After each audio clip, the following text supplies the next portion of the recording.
Olá, pessoal. Hoje nós vamos falar sobre imagens e figuras que nós usamos nas nossas aplicações.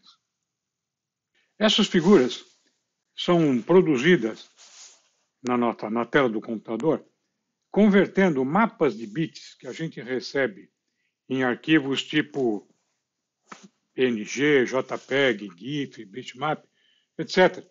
Então a gente converte esses arquivos que a gente recebe com esses mapas de bits em pixels na tela, que são pontos que a gente ilumina com uma certa intensidade, cor, etc., e vai reproduzir uma determinada figura que veio naquele arquivo, a gente pintando colocando esses pixels na tela, nós vamos ter aquela pintura, aquela figura reproduzida. É mais ou menos como uma foto. Cada um dos pontos da foto seria convertido num pixel, né? E aí, como resultado dessa conversão, a gente é capaz de pegar uma foto e fazê-la aparecer na tela do nosso computador. Se for impresso, em vez da tela do computador, são pontos na impressora que vão aparecer com uma cor e outra e consegue reproduzir aquela imagem original. Quanto maior a resolução, ou seja, quantos mais pontos a gente tiver, mais fiel vai ser a imagem e assim por diante. Mas hoje nós vamos falar de uma outra forma de representar a mesma coisa ou quase a mesma coisa. Por exemplo, vamos pegar um exemplo bem simples para ser fácil de entender e depois a gente vê que a coisa não se atém, ela não se restringe a coisas simplesmente, a coisas muito simples. Ela pode fazer figuras complexas com isso que a gente vai falar. Vamos imaginar que você quer desenhar, por exemplo, na tela, você quer desenhar um círculo. Vamos supor que você quer desenhar esse círculo. Bom, você pode mandar uma foto do círculo, eu pego cada ponto da foto, reproduzo na tela, como a gente estava falando antes, está o círculo aí. Mas tem um outro jeito. Se eu mandar para o browser, por exemplo, em vez de mandar para o browser ou para um programa, né? Em vez de mandar uma foto, eu disser para ele, olha, isso é um círculo, e tem um raio assim, assado, a cor é essa, aquela, etc. Esse browser, se ele tiver uma inteligência suficiente, ou seja, um programa que seja capaz de entender esse comando, ele é capaz de pegar aqui e calcula cada um dos pontos do círculo, né? Seno, cosseno, ele calcula x, y, então ele calcula as coordenadas x, y e é capaz de desenhar todos esses quadrantes do círculo, né? E desenha a figura. Então, nós podemos ter o mesmo resultado, de aparecer um círculo na tela, seja ele vindo de um arquivo de bits, né, que representa pixel a pixel, vamos dizer assim, uma correspondência pixel a pixel, como nós podemos mandar um comando que é uma linha, por exemplo, desenha um círculo tal, no lugar tal, com raio tal, tal, tal, cor tal. Então, os dois são capazes de produzir o mesmo resultado. Bom, você nesse momento deve estar pensando assim, ok, entendi, mas isso aí só funciona para coisa muito simples, né? Se a gente quiser fazer uma coisa mais complicada, como é que eu vou fazer uma reprodução assim, não é? Mas é possível. A coisa evoluiu bastante e nós vamos ver bastante exemplos aqui e eu fiquei muito impressionado com a complexidade das coisas que ele dá para fazer. Ele rivaliza com a foto e às vezes é superior à foto, por razões que nós vamos falar também no transcorrer desse exemplo. Esse exemplo aqui vai se dividir em duas partes. Primeiro nós vamos dar uma ideia de como é que funciona, depois nós vamos pegar um exemplo mais complexo para ver todas as possibilidades que a coisa tem e você acrescenta mais um ferramental na tua caixa de ferramentas, você tem mais um recurso para fazer aplicações e assim por diante. Então vamos fazer o seguinte, vamos ver primeiro um exemplo super simples, que é aqui o famoso Hello World, né? Então, olha, estamos vendo essa aqui é uma tela de saudação e vamos ver como é que a gente faz isso aqui. Isso aqui não veio de figura nenhuma, é simplesmente uma equação que foi gerada aqui. Qual o código que está por trás dessa tela? O código que gera esse comportamento aqui dessa tela de saudação é esse aqui.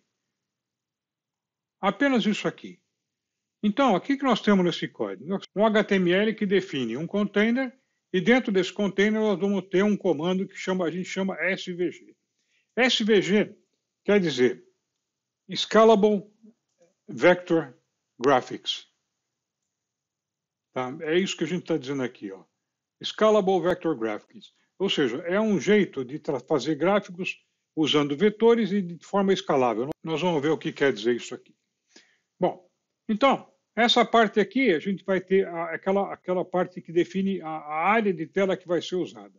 Ou seja, no caso aqui do nosso Hello World, nós temos esse container e esse SVG, que é esse elemento que vai conter a figura, está aqui dentro.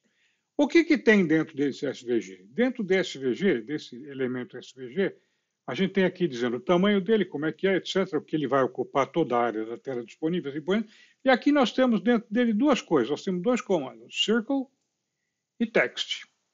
Aqui em circle, nós estamos dizendo o seguinte, olha, trace um círculo cujo centro, XY, né, no caso aqui CX e Y, está na metade da largura e na metade da altura. Ou seja, ele está exatamente no meio da tela. A metade é a tela sendo aqui um retângulo, um quadrado, ele vai estar no metade da largura e metade da altura, ele está no centro desse elemento geométrico.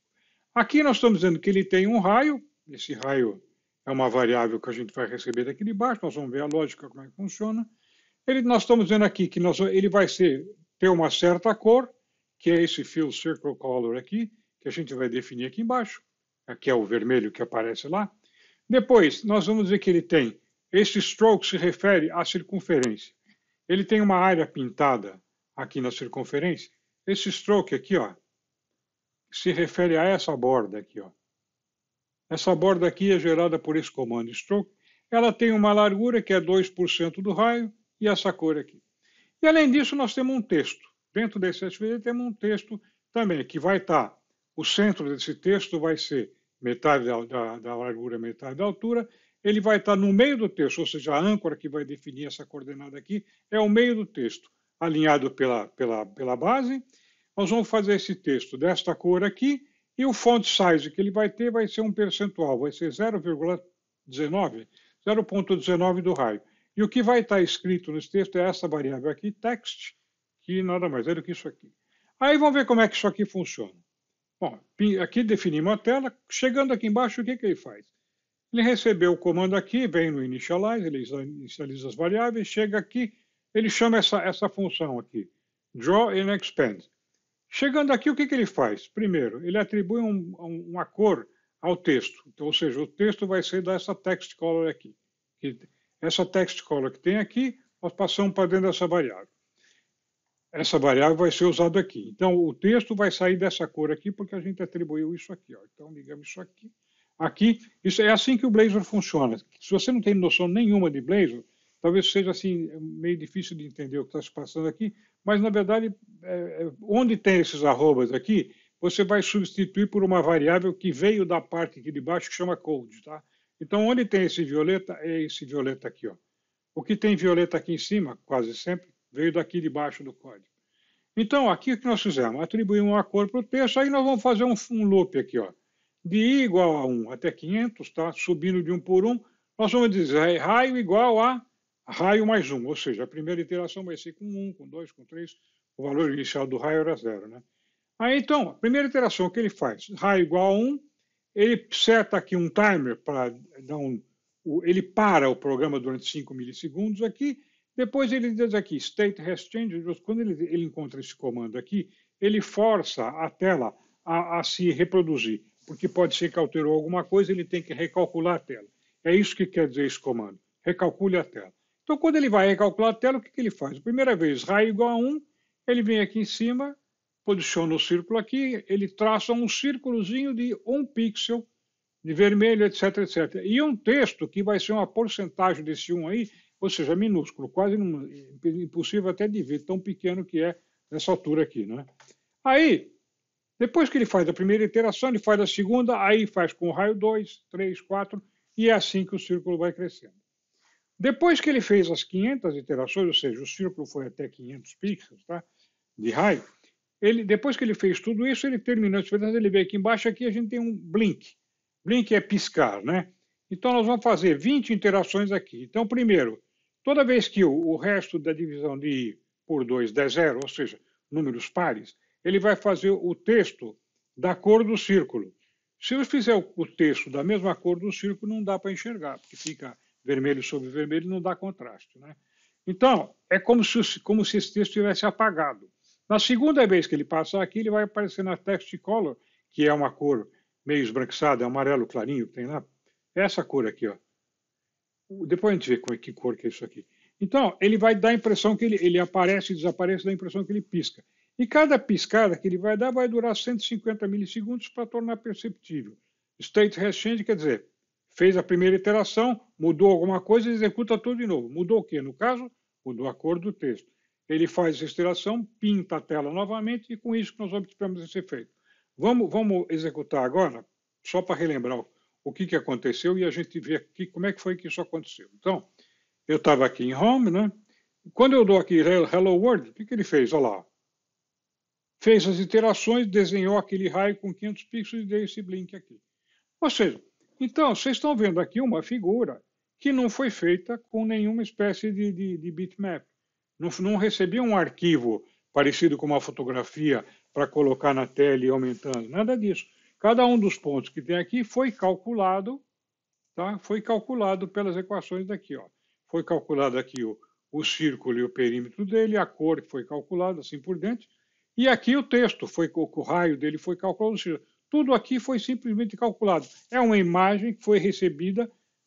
A gente convencionou de chamar isso aí, nem sei se o nome é bom ou não, mas o fato é que eles resolveram chamar dessa escala, essa figura veio de forma vetorizada. Então, é daí que vem a figura Scalable Vector Graphics, ou seja, é um gráfico formado por vetores. Escalável por quê? Porque eu consigo aumentar e diminuir essa figura, mantendo as proporções, simplesmente mudando os parâmetros do comando, como nós fizemos agora, tá certo? Então, acho que vocês conseguiram entender isso aqui. Esse código aqui está no GitHub. Na descrição do vídeo tem lá o endereço de onde é que está no GitHub. Vocês podem pegar esse código aqui e usar como vocês entenderem melhor. Agora, bom, tudo bem. A primeira dúvida já foi. Então, a gente já sabe como é que a gente faz isso aqui. O que significa mandar um gráfico de forma vetorizada, né? Então, isso já deu para entender, imagino, né? Agora, primeiro é o seguinte, eu falo, bom, mas isso só serve para coisa muito simples. Então, vamos complicar só um pouquinho. Vamos tentar fazer esse relógio aqui. Vamos tentar fazer esse relógio aqui só com vetores. Eu não vou mandar fotografia disso aqui, eu vou mandar esse relógio aqui. Vamos fazer ele e vamos ver qual é o código que tem que fazer para produzir essa figura aqui. Então, vamos voltar lá no nosso programa e pegar aqui na parte de clock, como é que faz isso. Então, o que nós fazemos? Do mesmo jeito da outra. Definimos um container, desse container nós definimos um elemento SVG, tá? Tudo que aparece esse elemento SVG é o que está aqui dentro, tá? Então, o que vai aparecer aqui? Aqui vai aparecer um círculo, que é a borda do relógio. Essas 12 marcas aqui, ó, que você já deve estar desconfiando o que é, né? Essas 12 marcas que são esses 12 pontos aqui em volta, tá? Vou colocar aqui do lado. Essas 12 marcas vão gerar isso aqui. Aqui nós colocamos 3 linhas que são, essa linha aqui é o ponteiro de horas, minutos e segundos, tá? Aqui tem alguns efeitos que certos ponteiros são colocados em negrito para destacar, etc. E tem mais depois, nós vamos ver como é que é a lógica que faz o ponteiro se movimentar, como ele está movimentando aqui. Então vamos passar para cá e mostrar como é que foi, qual o vetor que desenha aquela tela. Então, primeiro, definimos um espaço, tá?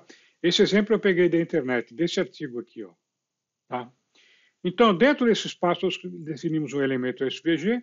Esse elemento SVG ele vai ocupar 100%, 100%, quer dizer, ele ocupa todo o espaço disponível, ou seja, ele vai ocupar a tela inteira. E aí eu vou definir uma viewbox. Uma viewbox é um elemento do SVG que é o seguinte, isso aqui é o limite da figura do que o SVG vai apresentar. É um quadrado, tá? Um retângulo. Esse aqui define esse retângulo. E o desenho é feito aqui, dentro da viewbox. Então, a viewbox é apresentada nesse quadrado aqui do SVG. Tá ok? Agora, então, tudo que é desenhado aqui, tudo que é visto dentro, é visto tudo que estiver dentro disso aqui. Tá? Bom, então vamos lá. Definir uma viewbox que vai XY00 até XY4040. Então, é uma caixa de 40 pixels, tá? Então, aqui, ó, Circle. Primeiro elemento que nós vamos fazer. Nós vamos fazer um círculo que tem o centro dele, x, 20 pixels. O outro, a coordenada y dele, quanto que é 20 também, ou seja, ele no meio, metade de 40, 20, ele está no meio da viewbox, tem o centro do círculo. Qual o raio? 19. Então está aqui. Então, até esse momento aqui, nós estamos dando esse elemento que vai produzir esse círculo aqui. Depois, aqui dentro, nós definimos 12 trechos de linha, 12 segmentos de linha que são assim. Olha a coordenada dele aqui. Ó. Primeiro ponto, coordenada y é 0, x15, ou seja, x está assim, y na vertical. Né? Então, esse trechinho, esse segmento aqui, ele vai da coordenada 15 do eixo x até a coordenada 16 do eixo x. Tá? E ó, y é igual a 0 nos dois, ou seja, esse segmento é o segmento horizontal que vai do ponto 15 ao 16.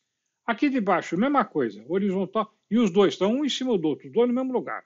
Daqui a pouco a gente vê como é que cuida disso aí.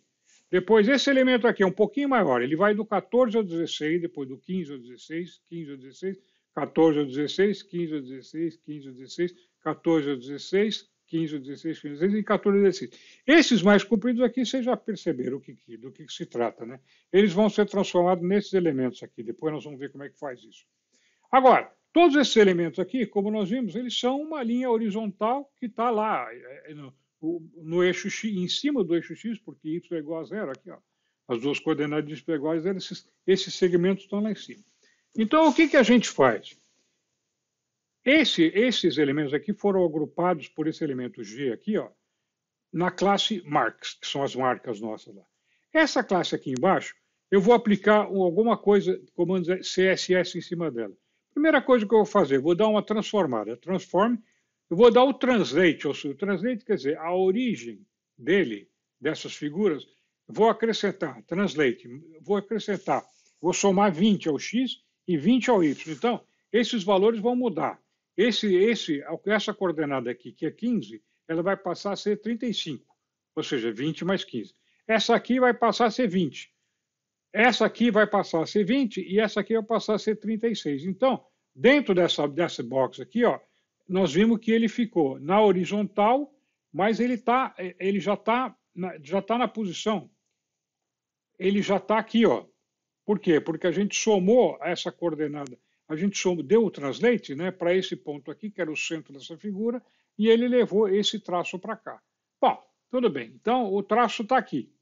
Agora, e o próximo traço, como é que eu faço? Bom, quando eu fiz aqui o seguinte, olha, quando eu dei esse marks aqui, eu apliquei esse transform aqui para todos, que marks aqui, ó, se refere à classe toda. Então, todos eles estão com todas essas retas começam agora no ponto 20, 20, ou seja, exatamente em cima os segmentos começam exatamente nesse ponto, tá? A origem desse segmento de reta aqui ficou com ela aqui, né? Agora, o que nós vamos fazer? Cada uma delas, cada marcador, a gente quer que ele varie para indicar a posição que indica as horas, né? Então, por exemplo, a primeira posição horizontal, a outra posição seria a posição das 3 horas da tarde.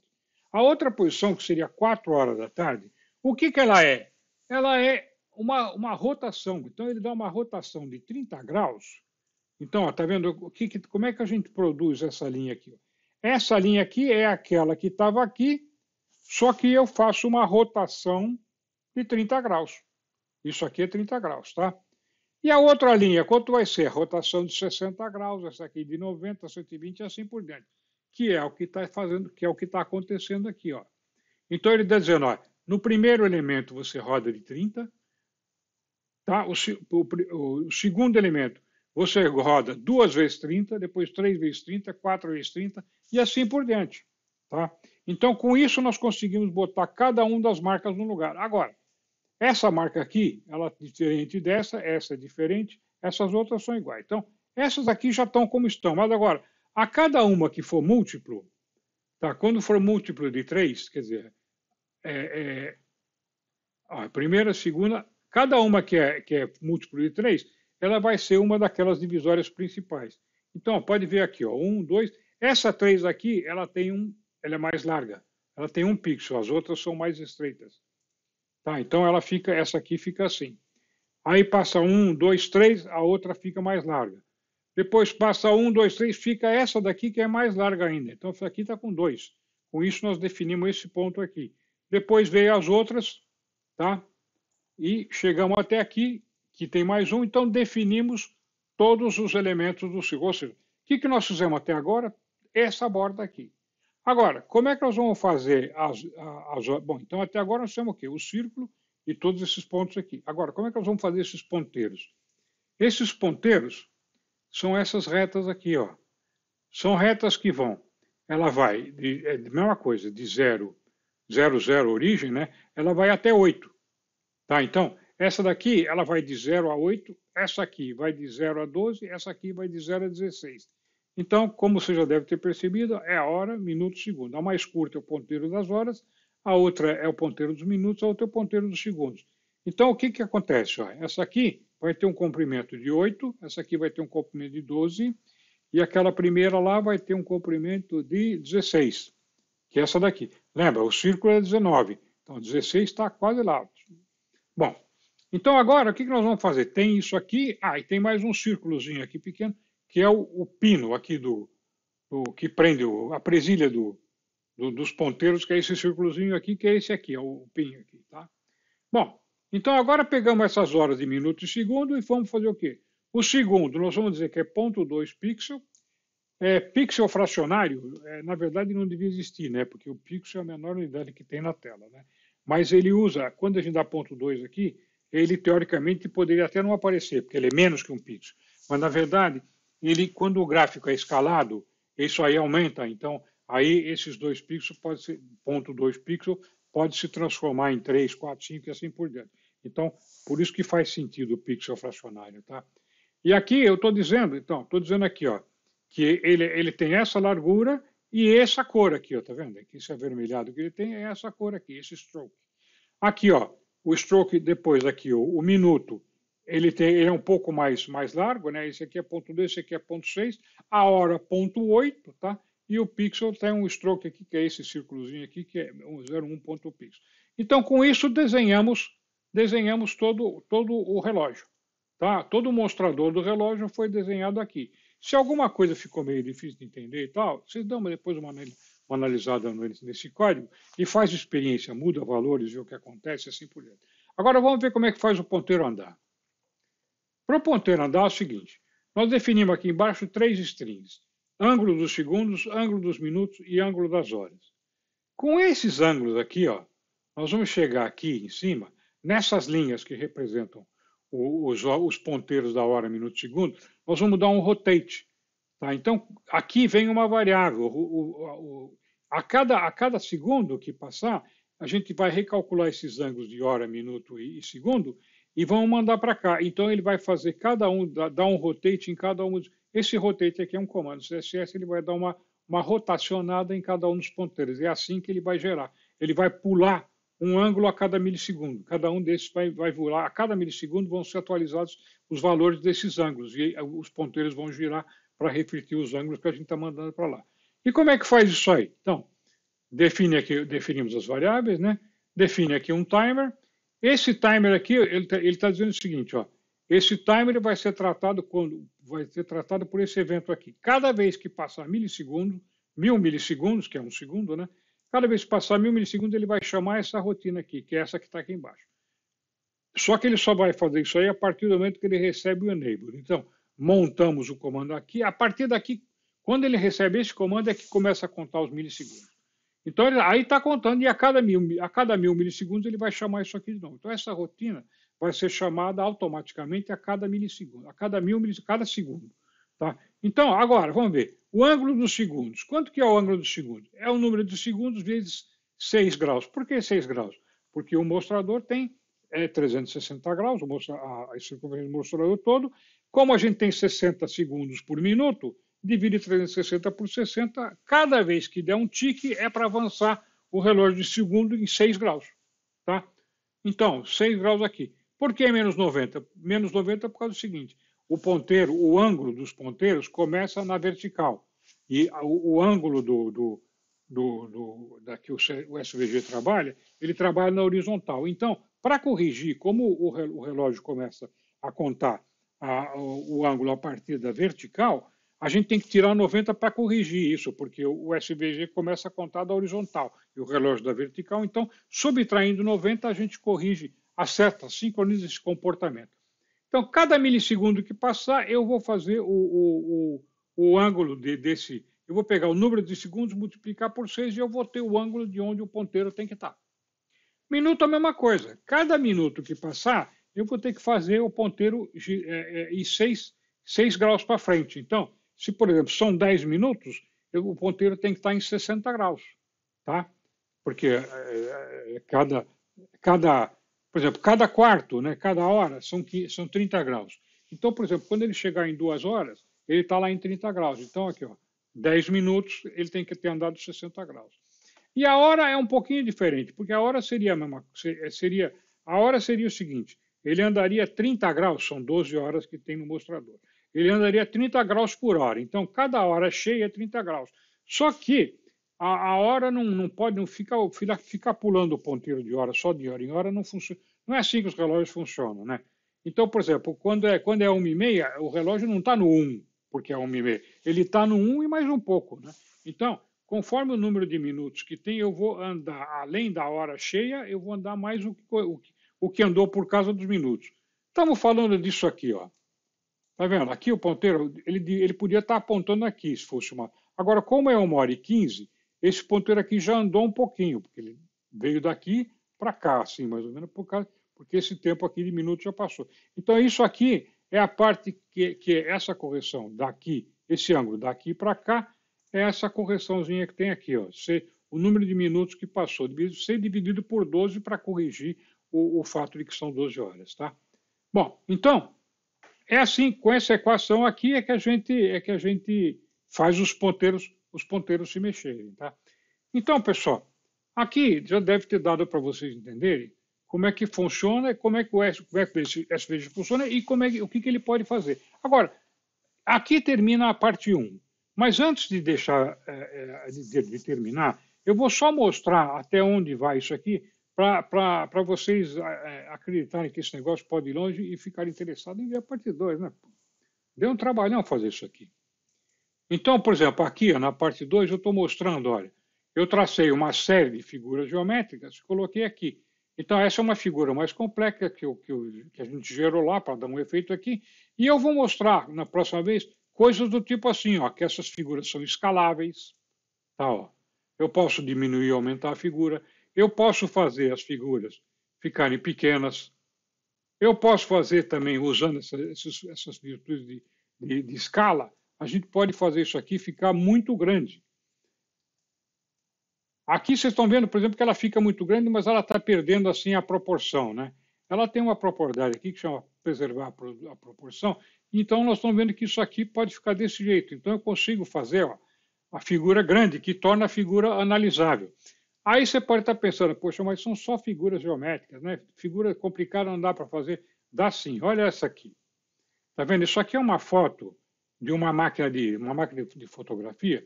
Por exemplo, se eu quiser, eu posso fazer o seguinte, ó. Eu posso, usando a escala que a gente tem lá naquele recurso da Viewbox, eu posso desenhar alguma coisa desse tipo aqui, ó. Ó, posso desenhar a fotografia da câmera assim. E se eu quiser ela pequenininha, eu posso fazer ela aqui, ó. Olha aqui como ele é escalável. E não sei se vocês notaram, ela é escalável e ela não perde a definição. Está vendo? Ó? Olha aqui, ó, ao detalhe da letra. Ó, ao detalhe dessa letra aqui, como é que está? Todo desse tamanho todo aqui e ela não perdeu a definição. Está vendo? Ó? Tá ok? Então, é sobre isso que nós vamos falar na próxima parte. Como é que faz essa imagem aqui? Que vocês devem estar pensando, como é que eu vou fazer isso juntando os círculos e elementos? Tem programa para isso, nós vamos ver como é que faz. E nós vamos ver também como é que funciona essa lógica de usar as escalas para apresentar figuras maiores, menores, com o efeito de zoom, que é muito útil para certas aplicações. Tá bom? Pessoal, muito obrigado. Por enquanto é isso. Até a próxima.